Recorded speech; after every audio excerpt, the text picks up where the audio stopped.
मातोश्रीवरील मराठा आंदोलनामागे भाजपचा हात आहे। भाजपचा जो कार्यकर्ता मराठा आंदोलकांच्या सोबत तिथे होता त्याच्यासोबत बोलण्याचा प्रयत्न आमचे प्रतिनिधी वेदांत नेब यांनी सुद्धा केला, मात्र हा भाजपचा कार्यकर्ता तिथून निघून गेल्याची माहिती मिळते आहे। तुम्ही भाजपचे पदाधिकारी आहात, नाही ऐका ना, भाजपचे पदाधिकारी आहात आणि भाजप पुरस्कृत हे आंदोलन मातोश्रीवर केलं जातंय, काय तुमचं म्हणणं आहे? आमचं काय म्हणणं नाही, पण तुमचं म्हणणं काय आहे? भाजपकडून हे आंदोलन केलं गेले, आरोप केले जातात, त्या आरोपावर म्हणणं काय आहे? कारण तुम्ही भाजपचे सरचिटणीस आहात कल्याण डोंबिवलीचे, तुम्ही काहीतरी बोला। रमेश खेरे पाटील उद्धव ठाकरेंना भेटतायत,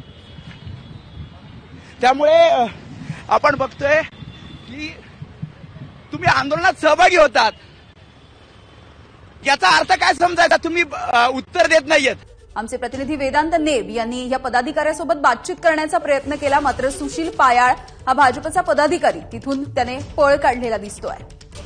मनोज जरांगे पाटील यांनी सुद्धा आरोप केलेला होता की मातोश्रीवरती ज्या पद्धतीने मराठा आंदोलक एकत्र आलेले आहेत, या आंदोलनाच्या मागे भाजपचा हात असल्याची टीका सुद्धा आणि असा आरोपही जरांगे पाटील यांनी केलेला होता।